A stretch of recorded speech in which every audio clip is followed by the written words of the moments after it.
Ini ustazah dari Ciwidey mau misi ceramah di Masjid Al-Bayan.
Sirodil janazati. Sedangkan aku tidur melintang di antara beliau dengan kiblat seperti jenazah melintang. Ya, jadi jenazah oge kedah dihadapkan ke kiblat gitu. Tah alieu cenah eta insah ni kedu Nabi eta nuju salat bobo we cenanya.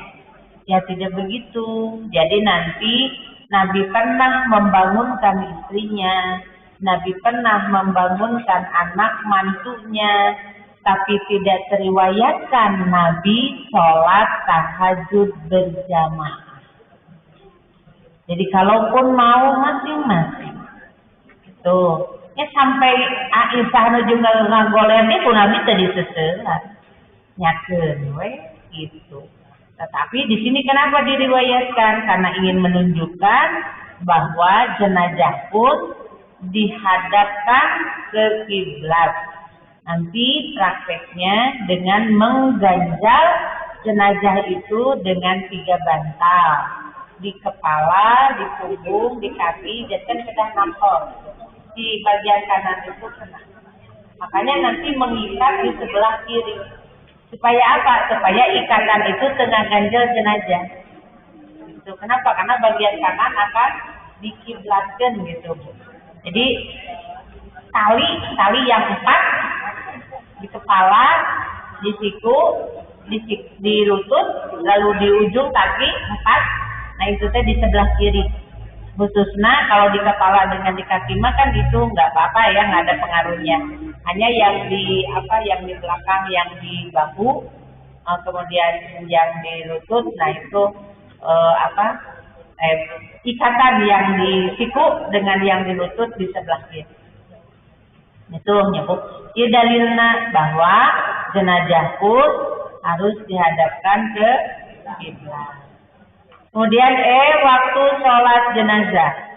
Waktu sholat jenazah yang dimaksud adalah waktu menyalatkan jenazah, yaitu apabila telah selesai dimandikan dan dikafani, maka jenazah siap untuk disolatkan. Namun, sholat jenazah mempunyai ketentuan khusus, termasuk di dalam waktu mensalatkan. Terdapat dalil yang melarang waktu tertentu untuk menyalati jenazah, sebagaimana sabda Rasulullah Shallallahu Alaihi Wasallam sebagai berikut. Kami tu'uk bata bani Amiril Juhani yaqulu. Saya mendengar Uqbah bin Amir al-Juhani berkata, salatu sa'atin kana Rasulullah Shallallahu Alaihi Wasallam yanhana an-nusolliya. Salatu sa'atin, ada tiga waktu.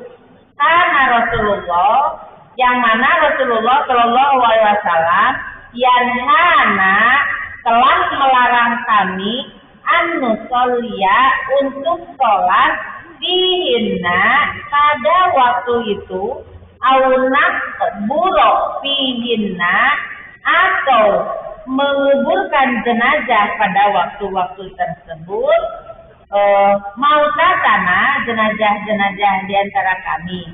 Hina tatlu syamsu bazigotan. Pertama, saat matahari terbit hingga ia agak meninggi. Matahari terbit, Bu, kuno sanes sok disebat syuruk. Ya. Kemudian hatta tartafi'an hingga meninggi. Wahina yaqumu qaimud dhahirati. Yang kedua, saat matahari tepat berada di pertengahan langit. Tuh, makanya duhur suka disebut ba'da zawal. Setelah bergeser. Jadi waktu sholat duhur teh sanes menuju tepatna, karena dilarang menuju tepatna sampai tidak ada bayang-bayang gitu, Bu.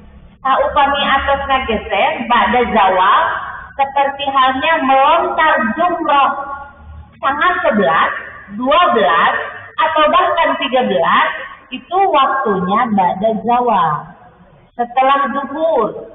Tapi ketika melontar yang tanggal 10 ada 4 pekerjaan, yaitu melontar jumroh akobah saja. Kapan waktunya? Di duha. Nah, makanya tidak boleh kita sholat duhur menuju tepat.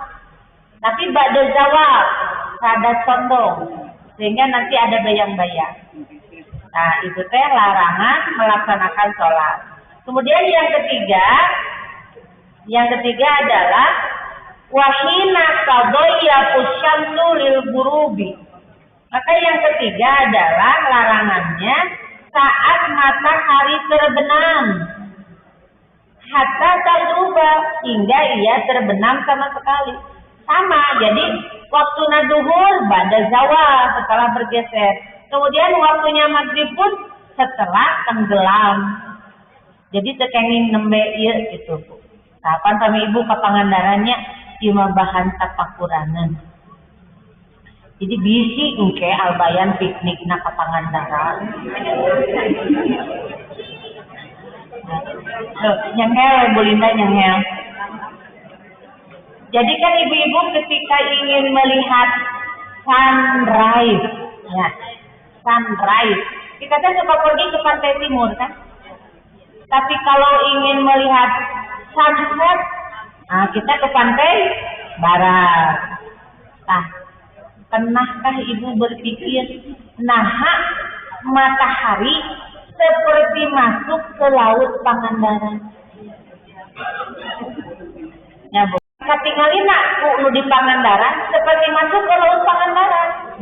Beda lagi kalau yang di Tasik, ya seperti masuk ke laut Tasik. Yang di Jakarta seperti masuk ke Teluk Payun. Sampai yang di Amerika, yang di Eropa. Nu kitu ge tapakuran. Kalau kita tidak bertambah ketaatan kita kepada Allah, untuk apa kita piknik? Sekedar healing, sekedar refreshing, ujung-ujungnya capek. Ya, tapi pada refreshing, supaya stres, anger balik ke capek. Nyesel harinya, oma montok gulai di Pangandaran mah dan nyesel ke dewek-dewek, ketikna, nyerolak dina saku, nyerolak dina lapisan atuh, gitu. Menyesal pusing gitu. Ngan ari rasa pada terguyang nama. Tidak boleh orang tidak budak deui gitu. Nah itu budak paningali sunrise, sunset, tapakuran itu mun ieu ciptaan Allah teh. Teu katepi ku akal urang mah gitu nya. Bunyi tahu teu kengi ngalaksanakeun salat di 3 waktu. 1, nuju suruh, nuju terbit. 2, nuju lempeng tengah-tengah. 3, nuju terbenam. Jadi waktu-waktu itu dilarang melaksanakan sholat, termasuk sholat jenazah. Nah, nyapan sholat etage itu sholat jenazah.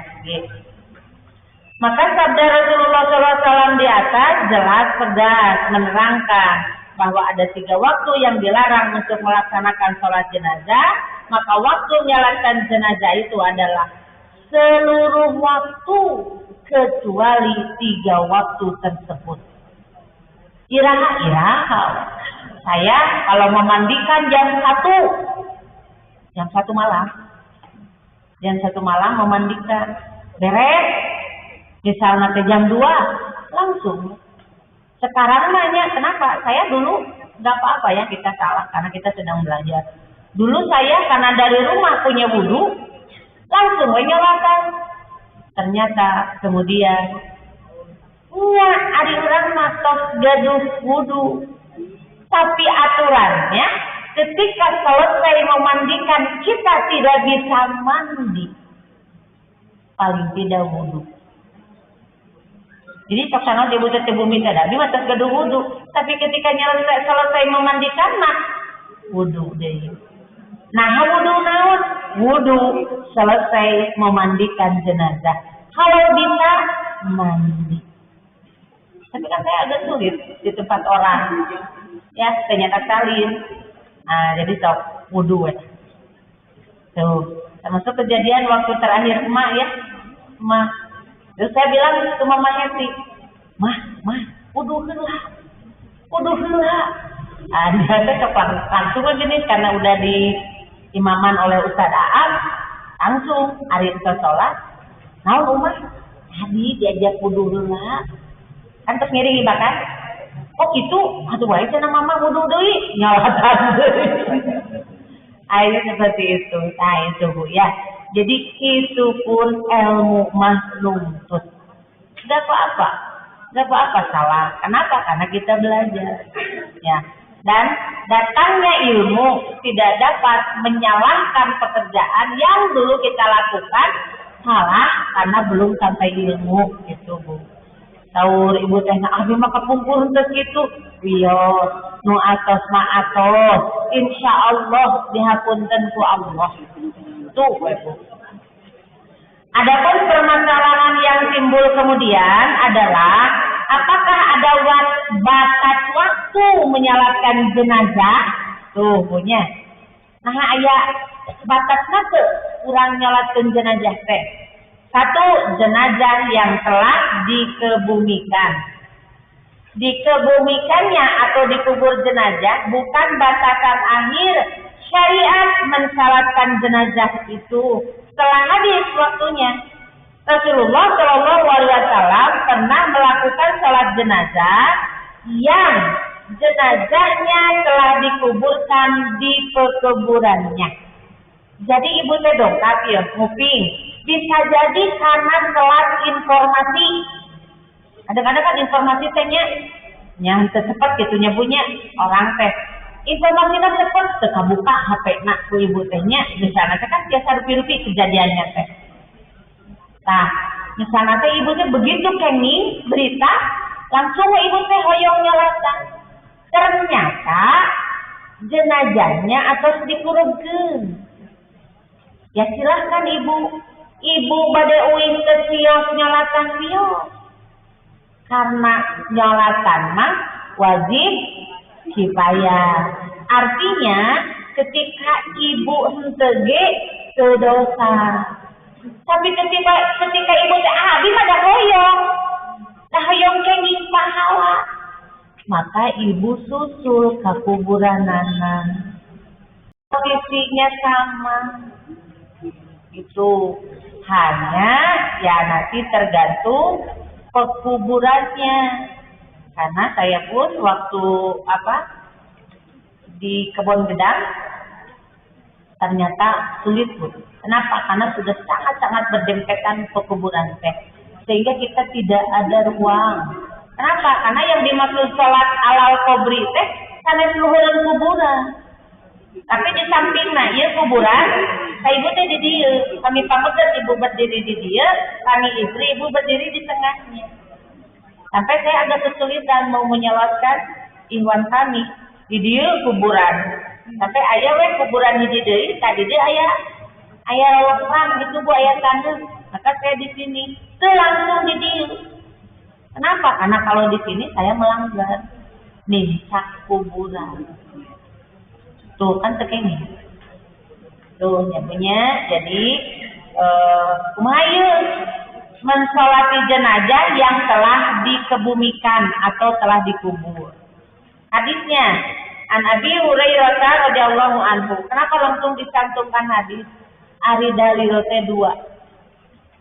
Satu dari Al-Qur'an, dua dari hadis. Itulah dalil. Makanya kalau misalnya kemudian saya membacakan hadis, nanti ibu menyampaikannya mudah.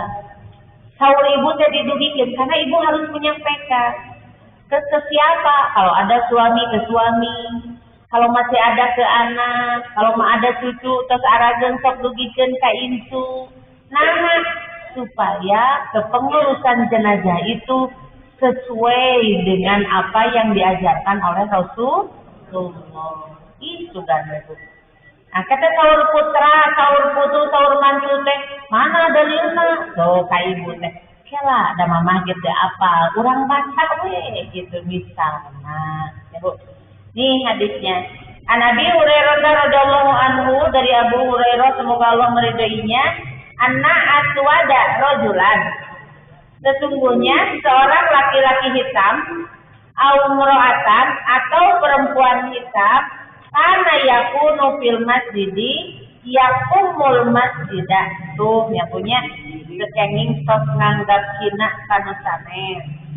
Nah, ada seorang laki-laki kulit hitam atau wanita kulit hitam yang menjadi tukang sapu. Nah, maksudnya merbotnya. Kami di orang mah marbot. Naon eta teh nya tinu bahasa naon? Robato yarbutu merbot gitu. Kami di Indonesia. Nah, ini teh yakunu fil masjidi yakumul masjidah. Koi masjid sebenarnya. Pamata, maka orang itu meninggal. Walam ya'lam Nabiyyu sallallahu alaihi wasallam bimautihi. Nah, Rasulullah tidak mengetahui tentang kematian orang yang suka bebersih di masjid. Itu nyebutnya. Kemudian pada karomu zata yaumin, maka dia menerangkannya pada suatu hari faqala. Jadi Nabi teh naroskeun ka mana si bapak anu, ka mana si ibu anu nusok meresihan masjid. Nusok beberes di masjid. Maka orang-orang mengabarkannya, menceritakan kepada beliau. Terus ngantunkeun. Maka kata Nabi mah fa'ala zalikal insan. Mengapa cenah orang-orang teh berbuat demikian? Ya, kata Rasulullah, kenapa kalian tidak memberi aku? Qala afala azantumuni? Kenapa kalian tidak memberitahu aku? Faqalu innahu kana kaza wa kaza. Kisatunya para sahabatnya memberitahukan alasannya teh ini itu. Qala, maka kata Nabi, fahaqqaru sya'nahu. Kata beliau, tunjukkan kepadaku kuburannya. Qala, maka kata yang meriwayatkan itu, tadulluni ala qabrihi fa'ata qabrahu fasalla alaihi. Nabi teh naha teu aya nu ngawartosan cenah yen bapak eta teh ngantunkeun, yen ibu itu teh ngantunkeun. Maka saur sahabat teh mun atuh da kieu teu alasanna. Maka kata Nabi, tunjukkanlah kepadaku kuburannya. Maka Nabi di sini paduluni ala qabrihi fa'ata qabrahu. Maka Nabi mendatangi kuburannya. Fasalla alaihi, maka Nabi menyolatinya. Apa artinya? Nabi sholat di atas kuburnya. Sama ibu pun begitu. Jadi kita kalau takziah itu satu menemui keluarganya, menguatkan keluarganya, mendoakan, kemudian juga kita ingin menyolatkan jenazahnya, kemudian kalau tidak bisa, keburu saya dalam hidup pernah mengalami ketika istri emang, adiknya apa, istri emang itu meninggal, saya mungkin telat informasi karena dari keluarga gemuruh hanya saya yang datang. Begitu datang ke sana, jenazah terus disandang. Kebetulan ketemu dengan suami. Kata suami saya, udah sholat di kuburan aja. Nah itu, maka saya ketika mereka selesai menguburkan jenazahnya, maka saya sholat di atas kuburnya. Sekali lagi, as-sholatu ala qabrihi, bukan di sininya, tapi di sampingnya. Ya, tuh. 2. Jenazah yang telah lama wafat dan telah dikebumikan, apakah masih bisa disalatkan? Tuh, nyabunya ke suami, Bu. Kami relatif. Sabara minggu, sabara kasih, sabara tahun. Tuh. Maka di sini keinginan menyolatkan jenazah seseorang selain dimotivasi oleh pahala yang berlimpah, juga disertai dengan emosional. Naon Bu? Nyaah, ieu teh jenazah teh sane sagawaya, ieu teh besti abdi, ieu teh sepuh abdi. Kan gitu. Pasti kita bermain emosional, perasaan Bu. Yang kedua, nanti ada hadis, siapa yang dapat menyalatkan, ya, maka dia mendapat 1 kirot. Sakirot teh kaagung naon? Sebesar gunung Uhud, eta teh nupang alisna. Jadi besar pahala teh. Jadi mengurus jenazah dari mulai memandikan, mengkafani, menyolatkan, mengantar kuburan, itu ibadah untuk yang hidup. Tapi kita sudah belajar kalau jenazah disalati oleh, ada yang mengatakan 40 orang yang syaratnya tidak pernah syirik kepada Allah, maka insya Allah diampuni dosanya. Maka apa pelajarannya untuk kita? Bertemanlah dengan orang-orang yang soleh-solehah. Ya Bu, hari ini kita tidak tahu waktu kita berpacu dengan kematian. Kira-kira boga babaturan anu teu mawakan kasolehan mah, mulai ibu memisahkan diri. Bertemanlah dengan orang-orang solehan. Kenapa? Sugan we nu nganyolatan urang teh. Nu saroleh hungkul. Teu nu anu teh bener mah mending geus wae kitu wawus ge. Ada seorang ibu, Bu Hena, kawan-kawan saya sudah enggak ada. Nah, aku naon Bu? Karena saya sudah saya tinggalkan. Kenapa? Karena sudah berbeda. Ya saya.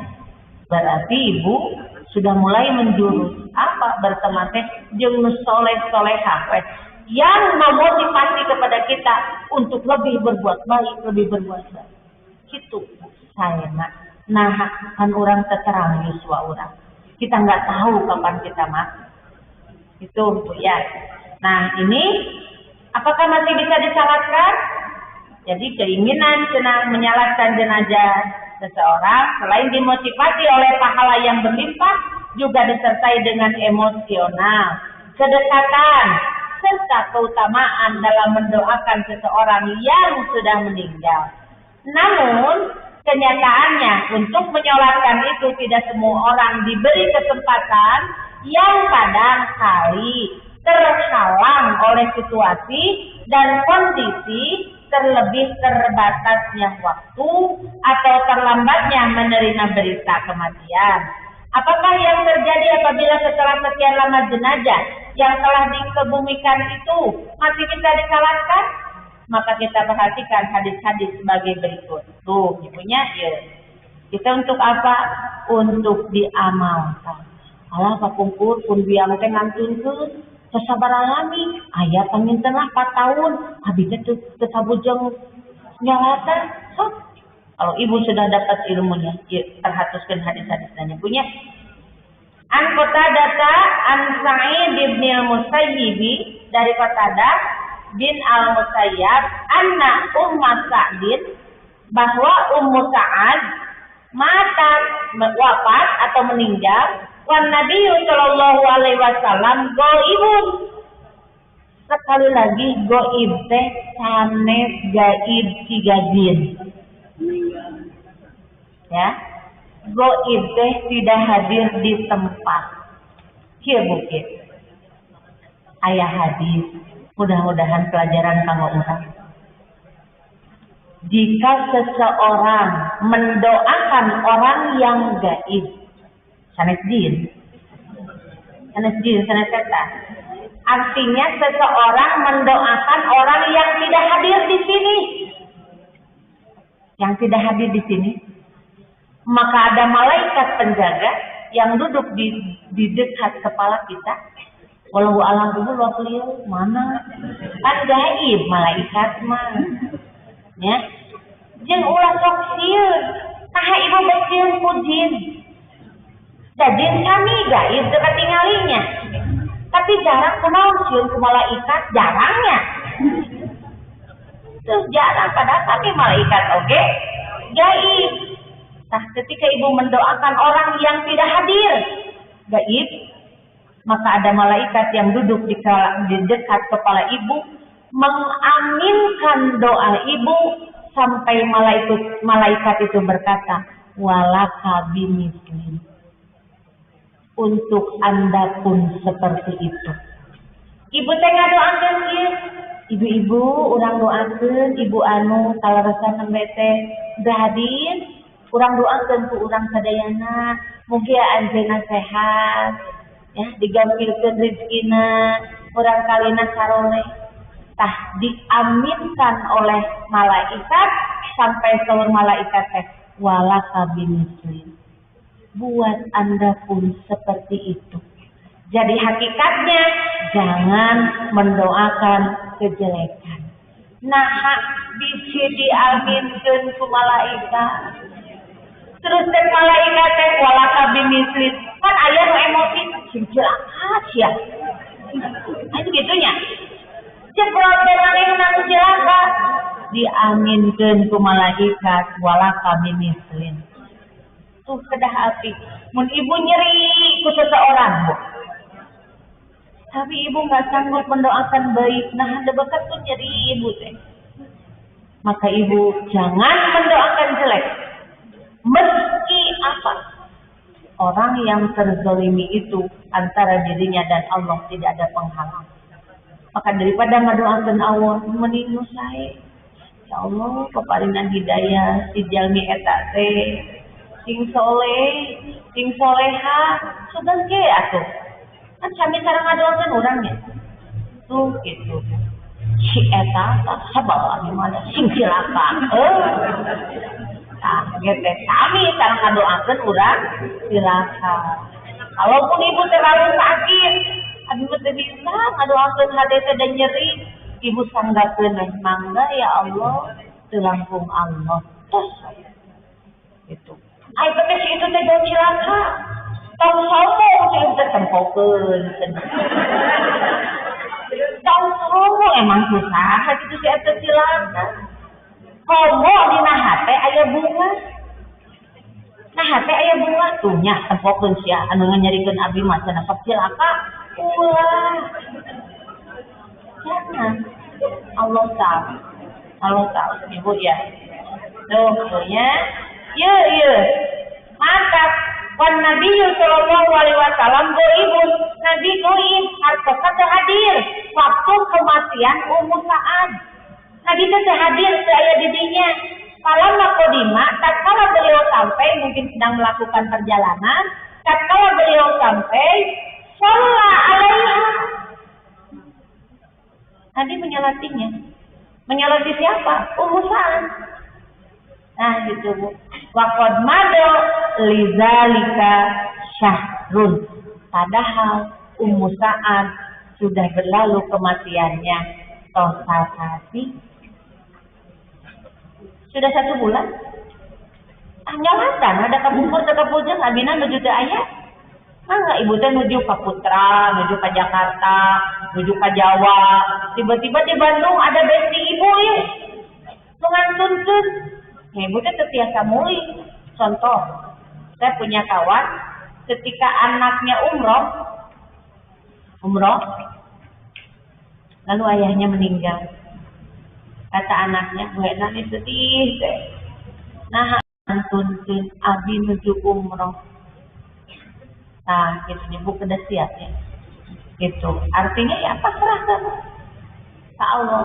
Maka yang seperti itu ketika pulang umroh misalnya 3 minggu atau 2 minggu, nyolatan. Itu. Jadi batas teh aya anu tos sih Nabi masih nyolatan. Bu. Hiji eta mah Bu. Nu kadua, An Ibnu Abbasin dari Ibnu Abbas, anna Nabiyya sallallahu alaihi wasallam, sesungguhnya Nabi sallallahu alaihi wasallam sholat ala qabrin, mensolatkan mayit ba'da syahrin. Dalam kuburan nyebutnya anu geus dikuburkeun setelah sebulan bahwa Nabi pergi ke Uhud. Itu teh sekitar 6 tahunan Bu. Jadi kan perang Uhud tahun kedua Hijrah ya. Nabi kalau tidak salah datang ke Uhud, beliau membawa mimbar, sholat jenazah. Berarti kurang lebih sudah 6 tahun. Karena itu dilakukan tahun ke-8 Hijrah. Tapi Nabi sholat. Lalu di situ berkhutbah. Itu Rasulullah. Jadi tekawaga puaktos. Sekibu jangan 1 tahun, 2 tahun, 3 tahun, abis jajan kantos nyalatan kapungkur. Lebih baik. Tuh. Yang belum ya. Ya. Hadis-hadis di atas menunjukkan bahwa keberagaman amal Nabi Shallallahu Alaihi Wasallam menunjukkan bahwa tidak ada ketentuan pasti berakhirnya waktu menyalatkan jenazah. Namun, sebagian ulama menjadikan masing-masing hadis di atas sebagai batasan akan berakhirnya sholat jenazah, diantaranya sebagai berikut. Ini pendapat ya Bu ya. Ada beberapa pendapat ulama. 1.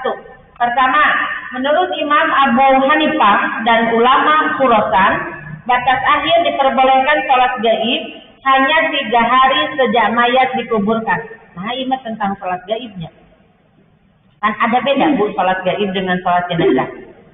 Jadi sholat gaib, Nabi melakukan sholat gaib ketika siapa Bu yang raja itu teh meninggal.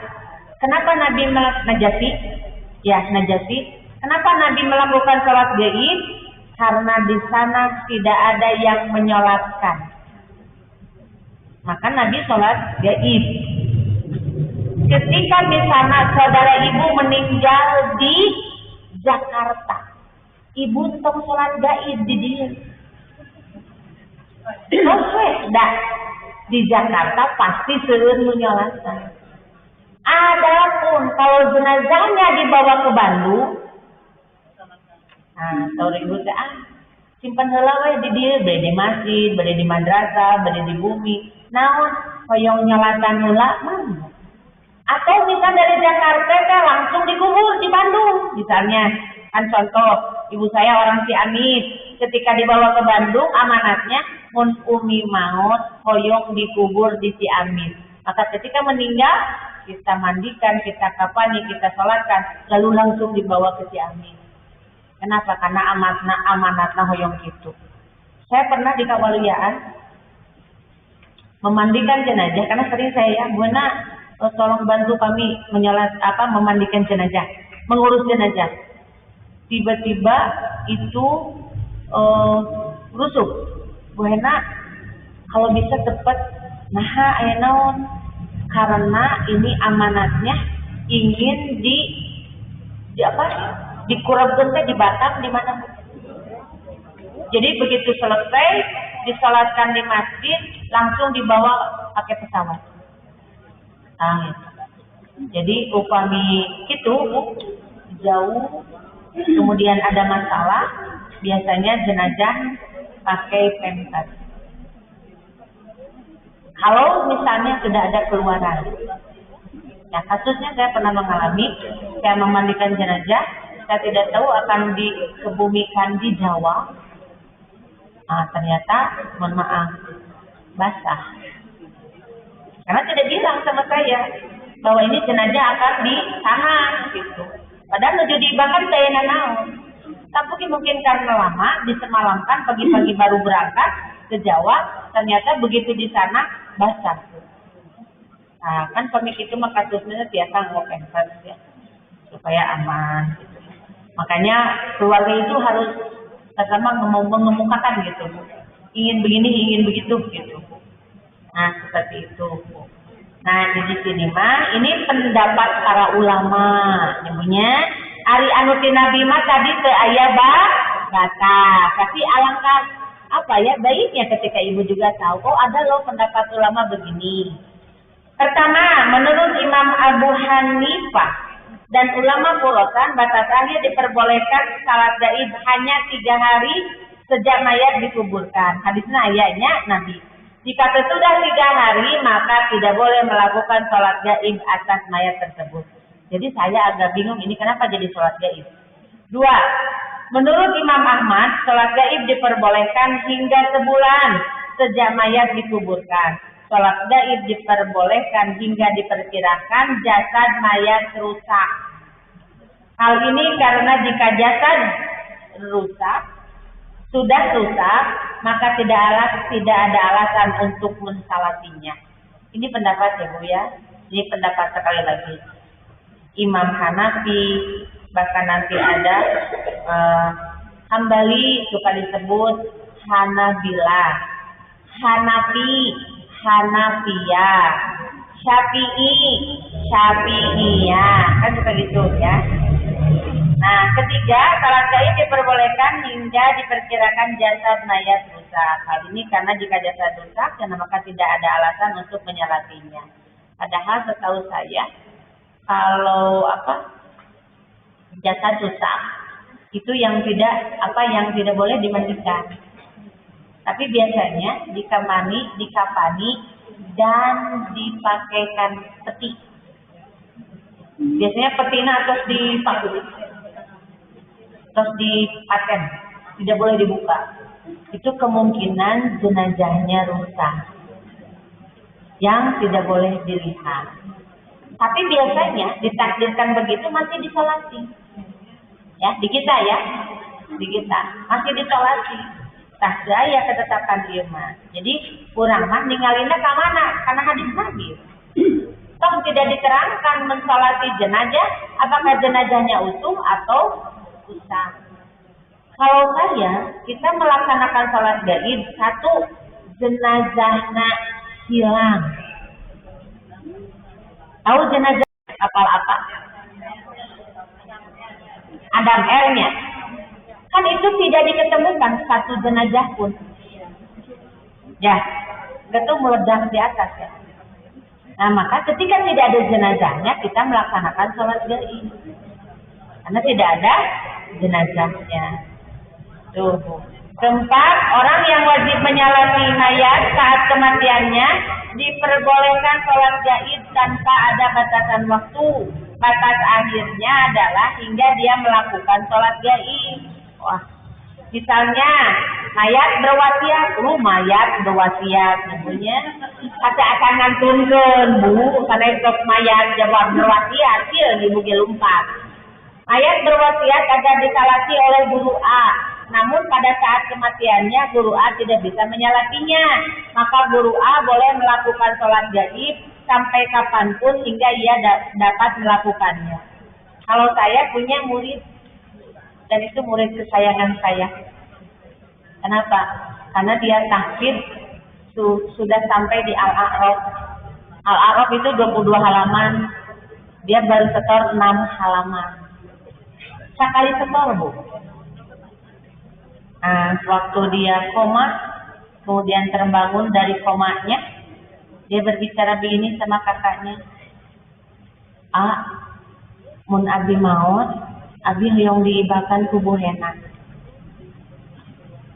Kata kakaknya, nyarios itu kamana wae, ting sehat.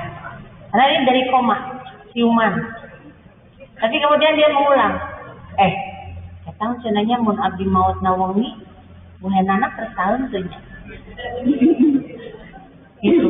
Makanya ketika begitu 5 menit setelah meninggal kakaknya bari ceurik langsung nelpon saya. Saya nangis kan. Di samping saya suami aya naon kunaon rewasa ningali abi nangis. Di murid rumah ceuk ngantunkeun. Rajina. Libur batur libur ngaos buhena. Covid ngaos buhena. Kalau dia menghafal Quran sampai jam 1. Makanya hafalannya tertinggi sampai setortek. Cita-citanya ingin hafal Quran sebelum haji. Hajinya tahun 2025, akhir 2024 dia meninggal. Sebagai gurunya, begitu dikatakan 5 menit setelah meninggal, maka saya diceri, saya berangkat. Tapi selama saya mulai membuka bajunya, nangis. Si mata terus jasa ditahan. Kenapa? Karena terbayang dia lagi setornya. Ya, selalu di samping saya. Itu alhamdulillah saya yang memandikan, mengkafani, menyolatkan. Satu yang tidak saya lakukan mengantar ke kuburan. Kenapa? Karena Rasulullah melarang. Itu alhamdulillah tak kalaksanakeun gitu kahoyong anjeunna teh. Nah, jadi kalau misalnya saya ditakdirkan hari itu tidak bisa, sependapat anu kaopat sampai gurunya dapat melaksanakannya. Nah, itu sama alhamdulillah Allah mentakdirkan. Nah, nu kalima, orang yang berhak menyalati mayat saat kematiannya, maka dia boleh melakukan salat gaib atas mayat hingga dia melakukannya. Jadi yang saya bingung sendiri, nanti saya diskusikan lagi dengan Ustadz Wawan, karena menurut saya ada perbedaan antara sholat jenazah dengan sholat gaib. Itu Bu. Tapi iya mah seolah-olah sholat jenazah itu sholat gaib. Nah, saya sampaikan dulu aja ya, nanti saya diskusikan lagi hasilnya ku abi didugikan deh ke ibu-ibunya. Luka bener, karena ini pendapat ulama Bu. Pendapat ulama ini Mas. Dari tadi dalil mana naon Bu? Quran, hadis. Ini mah pendapat ulama. Pendapat ulama pun bukan dalil. Ketika bertentangan dengan hadis, itu. Yang keenam, mayat boleh disalati selamanya. Hal ini karena tujuan utama sholat jenazah adalah mendoakan mayat dan berdoa diperbolehkan setiap waktu. Jadi ibunya kita mengadoakan, terutama ibu bapak kita, Bu, barangkali wujud kita hari ini itu adalah doa ibu bapak kita. Mereka yang selalu berdoa, ya Allah, mudah-mudahan si Ujang, si Neng, sing sarehat, saroleh, bareunghar, begitunya, sepuh teh. Maka ketika hari ini mereka sudah tiada, kewajiban kita. Anak-anaknya terus mendoakan ibu bapaknya. Kenapa? Karena yang meninggal sangat butuh doa dari yang masih hidup. Ari ngadoa urang kasaha? Ha Allah. Sanes ngintun. Nah, bolehna sanes ngintun kanu sanesa punten. Ngintun ka arwah mat Al-Fatihah itu. Iza matal insanu in qata'a anhu illa min salasin. Apabila manusia mati putus amalnya, tidak bisa ngintun, tidak bisa dikintun. Maka kalau kita berdoa kata ha Allah, sanes kana pupus, keku Allah didugikeun. Nah, ya, kalau kita sudah mati, kalau ibu bapak kita sudah mati, maka 3 yang akan terus mengalir. 1, sedekah jariyah. 2, anak soleh yang mendoakan ibu bapaknya. 3, ilmu yang dimanfaatkan dalam hidup. Ibu terus gaduh sabaraha. Jangan dijawab. Tapi ibu punya penilaian.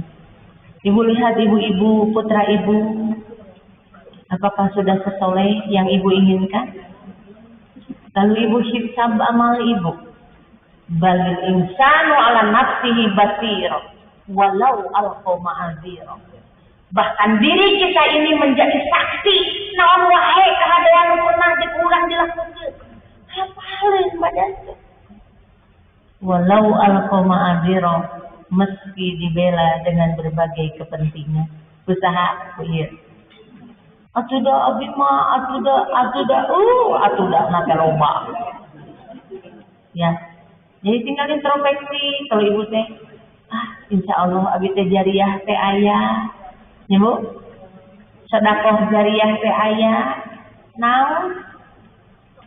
Saya ieu tahadus bini mah Bu. Saya itu mengelola Jumat berkah. Makin kesini uang makin berkurang.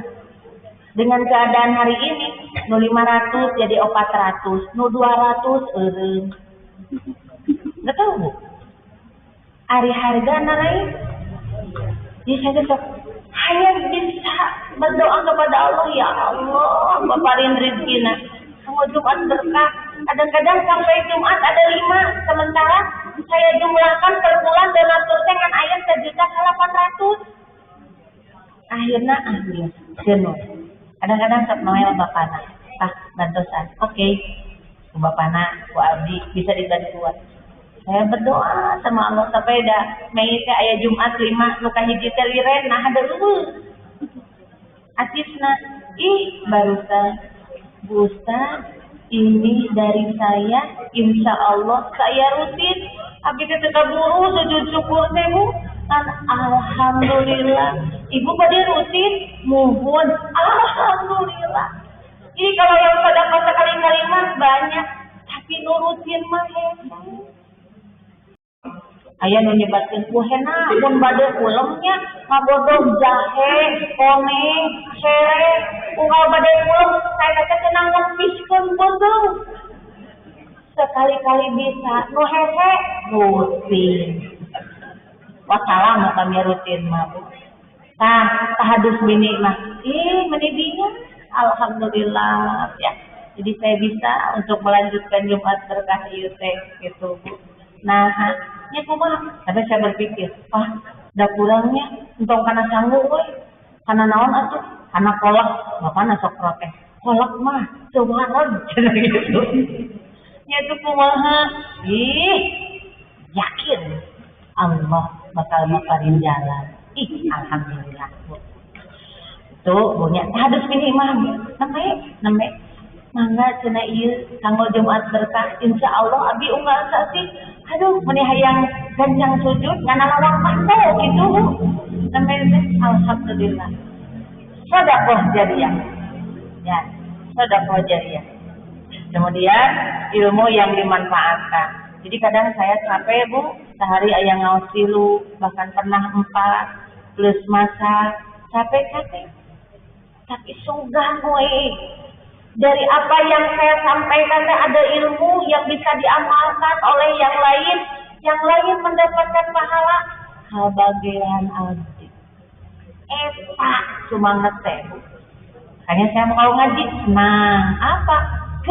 Nu sanes nu tiasa sedekah harta mah sudah we abdi mah ku ilmu sakedik tuh abdi mah insyaallah ikhlas Bu sedekah ilmu tapi kan ibu-ibu pada acan bangkos ikhlas nampinanya pilih ibu teh anu kasubuhan hati sok ngomong kitu pilih ibu aya nu kitu nya hapunten janten nu ikhlas teh sanes wae anu sedekahna tapi nu nampi lagi kedah tuh tempat sholat jenazah. Jadi waktu kapan saja berdasarkan ibunya kesimpulannya berdasarkan hadis ada yang sudah 1 bulan, ada yang sudah 3 hari nyebutnya. Bahkan nanti di hadis saya tidak tahu di sini tidak dicantumkan ada yang sudah beberapa tahun. Itu tempat sholat jenazah entah di mana. Melaksanakan sholat jenazah bukan ibadah yang terikat oleh tempat, maka kembali kepada dalil yang umum bahwa Rasulullah Shallallahu Alaihi Wasallam telah diberi 5 keutamaan oleh Allah Subhanahu Wa Taala yang tidak pernah diberikan kepada Nabi dan umat sebelumnya. Jadi khususnya hanya untuk Nabi Muhammad, yaitu diantaranya adalah menjadikan setiap sudut bumi ini sebagai tempat untuk bersujud atau salat dan bersuci, kecuali yang telah dikecualikan sebagai berikut. Jadi, ju'ilat liyal ardu masjidan wa tahuron. Dimanapun ibu bisa sholat, dimanapun ibu bisa tayamum, kalau sedang mencakup safar. Kecuali ada tempat yang dikecualikan. Nih hadisnya. Anjabiri bani, kada nama ima Anjabiru benu Abdillah, anak Nabiya Shallallahu Alaihi Wasallam kola. Titik ya dipotong ya bunya. Waju'ilat liyal ardu masjidan wa tahuron. Tuh. Dijadikan bumi untukmu sebagai tempat sujud dan bersuci. Hadis riwayat Bukhari. 2. An Abi Sa'id al-Khudri qala, dari Abu Sa'id al-Khudri dia berkata, qala Rasulullah sallallahu alaihi wasallam, al-ardu kulluha masjidun illal maqbarata wal hammam. Kata Rasulullah, bumi ini seluruhnya adalah masjid. Masjid apa? Tempat sujud, kecuali kuburan dan kamar mandi. Ibu pernah abi ka hiji bumi kamar mandi sae ibu sengit di karpetan, nah eta kamar mandi teh khusus jang nagong, khusus untuk toilet saja. Kan ari urang rata-rata MCK. Mandi, cuci, sapu. Jadi si jamban teh rata-rata diurang tiasa dianggo wadah, tiasa oge BAB, tiasa nyeuteut seueur nu kitu keneh. Tah kan bos kadal minum aya gitunya. Abi teh nyarios, mohon maaf ikut ke belakang. Oh iya ke sini. Sengit, ibu mending betah dan hayang cicing we di dinya. Ya sengit nya di AC kapannya? Yang nganggo penyedot eta teh jadi moal aya bau. Nya nganggo eta da meuni betah Bu ningali karpetna da meuni hayang salat. Ngan entong sakumaha bersihna seungitna ge entong da eta mah hammam. WC. Itu studi banding ke Bogor. Di situ ada pesantren Habib yang muridnya sejak dari PAUD, TK, SD, SMP sampai kuliah gratis TV. Pesantren istri sadesa, pesantren pamogot sadesa. Lalu kita kan ikut ya, tempat belajarnya keren Bu, nganggo infokus, layar besar. Setiap muridnya pakai chip. Naon bisi kabur kanyahoan. Betul. Itu yang itu ada kuburan Habib. Kuburan Habib. Saya ditawari, "Ibu mau sholat di sini?" Abi masalah sholat di kuburan. Ngahajakeun sholat di kuburan. Ngaraos sholat. Enggak, saya bilang enggak. Itu Bu. Kenapa? Tadi sholat kuburan. Sama sholat jenazah. Tapi ngahajakeun sholat di kuburan. Sekali. Tuh, benten sekarang sholat jenazah tadi. Tuh. Kemudian An-Abisa, mananya? Maka berdasarkan dalil-dalil di atas bahwa tidak ada dalil yang mengkhususkan sholat jenazah dilaksanakan mesti pada tempat tertentu. Adapun para ulama tentang menyalatkan jenazah di dalam masjid terdapat dua golongan yang membolehkan dan melarang untuk melaksanakan sholat jenazah di dalam masjid. Di antaranya, sedikit namanya, insya Allah sama. Di antaranya, pendapat pertama yang membolehkan mensalatkan jenazah di dalam masjid adalah pendapat Syafi'iyah dan Hanabilah, pengikut Imam Syafi'i dan pengikut Imam Hambali.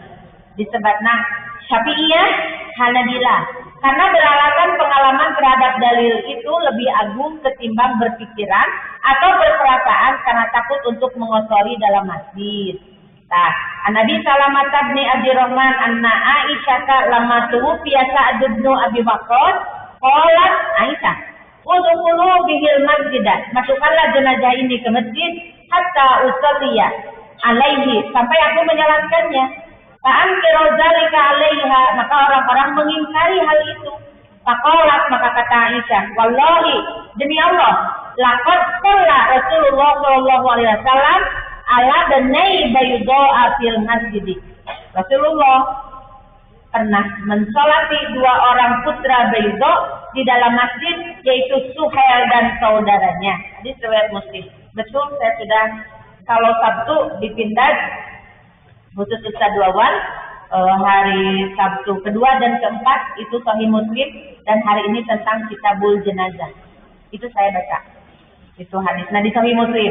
Pendapat kedua yang melarang mensalatkan jenazah di dalam masjid adalah pendapat Hanafiyah. Ari anu tadi mah anu di masjid Masjid Syafi'iyah dan Hanabilah, ari anu pendapat ieu mah Bu Hanafiyahnya. Nah, yang melarang mensalatkan jenazah di dalam masjid adalah pendapat Hanafiyah dan Malikiyah. Imam Syafi'i, Syafi'iyah, Imam Hanbali, Hanabilah, Imam Hanafi, Hanafiyah, Imam Maliki, Malikiyah. Ya punya pengikut Arifah. Ya Ahmadiyah. Ada nama jangan Ahmadiyah. Gulamiyah. Iya. Kan namanya teh Mirza Gulam Ahmad. Nah, jadi Ahmadiyahnya padahal mah kuduna Mirzaiyah atau Gulamiyah. Kan belum bisa digulaan. Gulamiyah. Jadi Ahmadiyah. Anabi Hurairah qala Rasulullah sallallahu alaihi wasallam, "Man shalla ala janazatin fil masjidi fala syai'a lahu." Ya Bu, kata Rasulullah, barang siapa mensalati jenazah di masjid maka tidak tanggungan baginya. Maka di sini dengan dalil ini dan alasan bahwa tujuan dibangunnya masjid untuk melaksanakan salat wajib dan yang mengikutinya seperti salat sunat, zikir, taklim, kita taklim Bu di masjid. Karena dengan melaksanakan salat jenazah di dalam masjid dapat mengotorinya, maka hukum bagi yang melaksanakannya adalah makruh menurut Hanafiyah. Bobotnya tahrim, mendekati haram, dan menurut Malikiyah bobotnya taujih, lebih baik ditinggalkan. Kalau kita dan dari riwayat Imam Ahmad pun jika diteliti lebih dalam lagi, terdapat kesesatan pada salah satu rawinya di kalangan tabi'in, maka dengan itu pun pendapat yang melarang menyalatkan di masjid tidak bisa dipakai sebagai hujjah, karena bersih dan kotornya masjid bukan illah, melainkan hikmatul hukmi yang bisa saja terjadi, namun bukan pokok dari disyariatkannya sesuatu.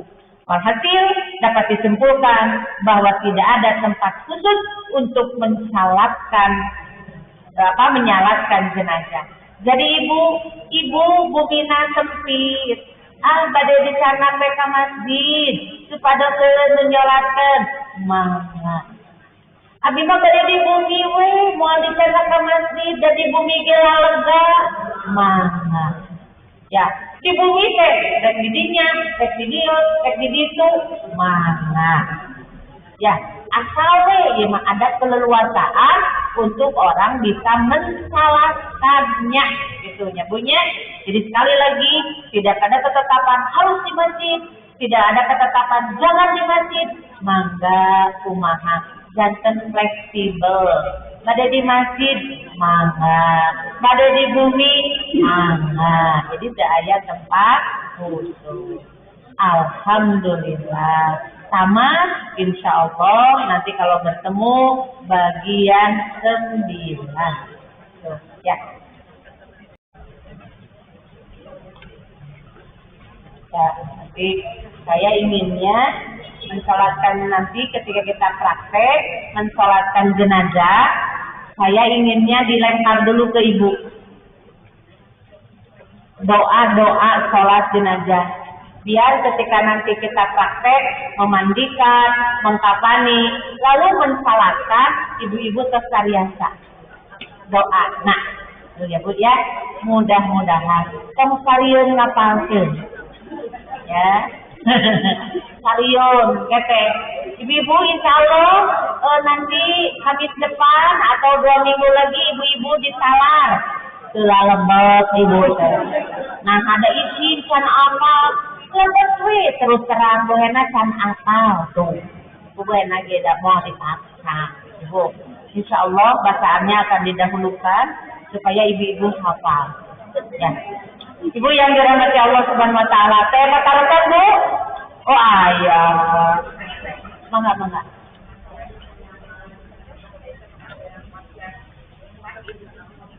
Ya.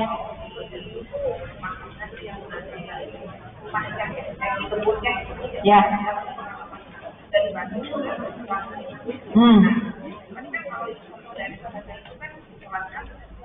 Ya. Waduh.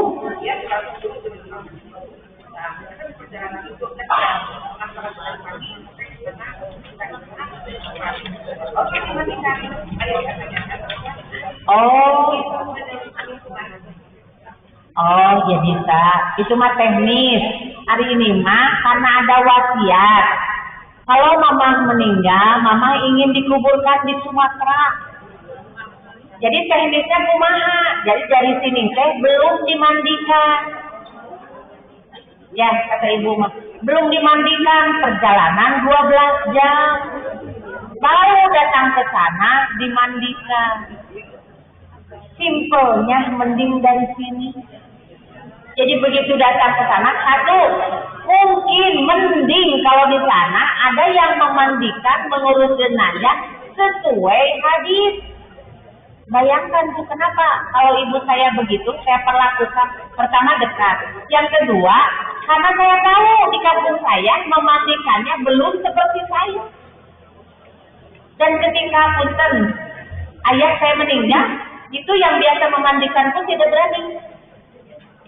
Mangga nunggu anaknya, tenuan tunggu.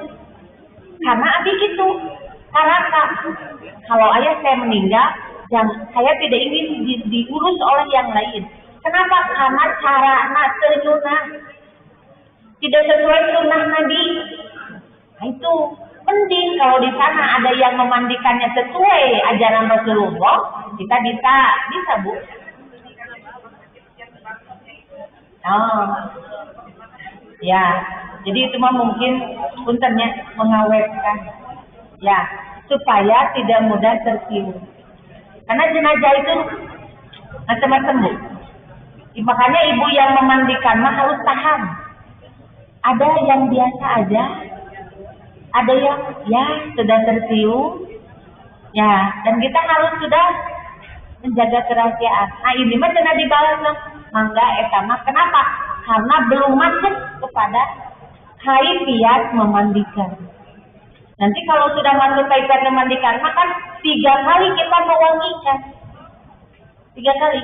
Mewangikan yang pertama dibalur ke kapur barus, makanya harus lembut, disaring. Kenapa bisi nyerius Bu? Dibalur tadayana, iya. Muka tadayana dibalur, mewangikan yang pertama. Lalu nanti ketika disimpan di atas kain kapas, bulan di bawahnya kapas, di pasihan kapur barus, simpan jenazah yang sudah dibaluri, kemudian ditutup kapas, dibalur deui, dipurulukan deui ke kapur barus, mewangikan yang kedua. Maka nanti setelah dikafani, parfuman, mewangikan yang ketiga. Nah, mungkin dari rumah sakit dibalseman teknik supaya nanti tidak mudah tercium bau. Ya, kalau menurut saya, ya belum masuk kepada kaifiat memandikan. Mangga. Cuma teknis poinnya. Nah, gitu ya. Mangga Bu. Itu. Jadi kalau tidak ada apa-apa, kalau menurut saya mending diurus saja di sini, lalu seuran teh kapur barusna. Seuran kapur barusna. Nah, datang rutin. Ayeuna mah ulang-ulangi, bari hujan ngaririnci, coba parawe entong karunya. Ada karunya ka jenazahna, karunya kantung anteur. Ada jenazahna mah teu aya hubungan. Itu. Jadi kalau misalnya kuburannya terang, halodo, sosial, mah enggak wengi itu. Biasa. Itu. Sekarang mah kan ada lampu-lampu ya kayak patromak tapi dari listrik gitu. Itu. Ya ibu, atas bu, saya nu naruh deui. Wih, aya nu ti juru. 1.000.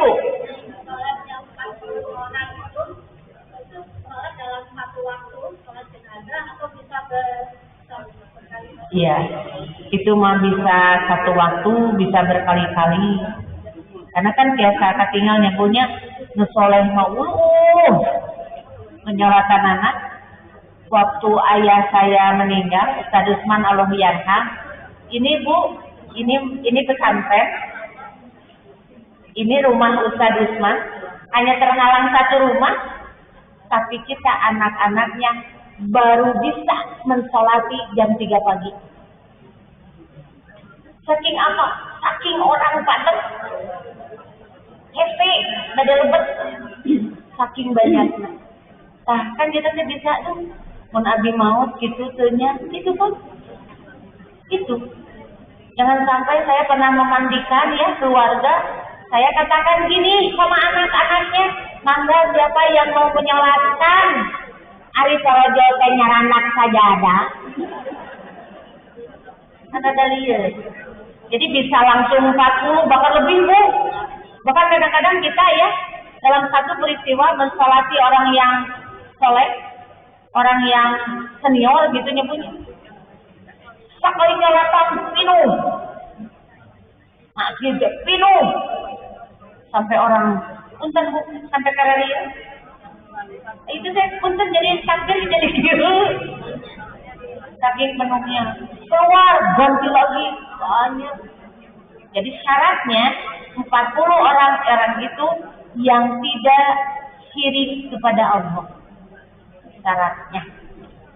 Tuh, tanggal mudah-mudahan urang malambungnya. Cek ibu teh nu di Albayan ieu aya 120 mah. Mudah-mudahan mun aya ngantunkeun teh karyata nya. Nah, itu dan kita harus ingin supaya apa? Pahala untuk kita.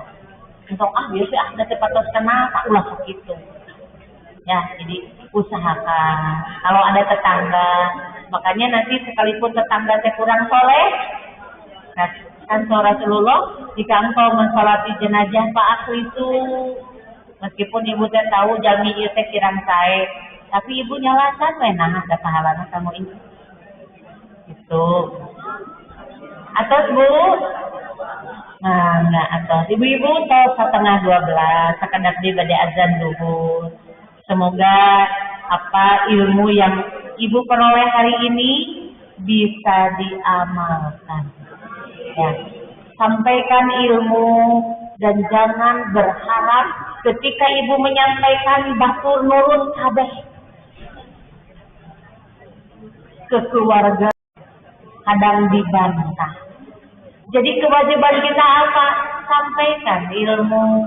Ya, legowo aya nu nyeuselan bios bilih dasan ngartokeun dugikeun ka kepala putranya ka mantu ka putu sok dugikeun kawargi supados engke teh saling ngartos kitu juga. Kalau tidak ada yang bertanya kita tutup ya Bu ya, ditutup dengan doa Rabbana taqabbal minna. Kala-kala terakhir. Nanti tanggal 26 kita saum Arafah. Saum yaumi Arafata yukaffiru sanataini. Saum Arafah satu hari mengkifarati menghapus dosa 2 tahun. Madiatan 1 tahun yang telah lalu, wa mustaqbilatan 1 tahun yang akan datang. Mangga ibu-ibu, semoga ibu sehat, biasa tarawih, semoga dimudahkan rezekinya, biasa kurban tentunya. Sekarang ke tanggal 14, tanggal 21 kita makan dan ngaji. Ya, kecuali saya di Kawalian. 21 kan Kamis ketiga. Ya. Nah, Kamis keempatnya tanggal 28. Ibu-ibu pilih syarat teh. Ibu panitia pada libur? Libur. Pilih ibu pada nyetik. Nah, ya. Pilih pada nyate. Pilih pada ngarekang. enggak. Kenapa? Karena ayyamut tasyrik yaumu aklin wa syurbin. Hari tasyrik adalah hari makan dan minumnya umat Islam, haram saum. Jadi haram saum, Idul Fitri, Idul Adha, ayyamut tasyrik, satu ketika Rabu awal Ramadan. 6 hari yang kita dilarang saum dalam 1 tahun. Ya, abi muda tukang daun, tong. Abi muda tukang Senin Kemis, tong. Kalau hari ya, bilangkan ibu-ibu. Aku lu qouli hadza wa astaghfirullah li wa lakum. Wassalamualaikum warahmatullahi wabarakatuh.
Oke,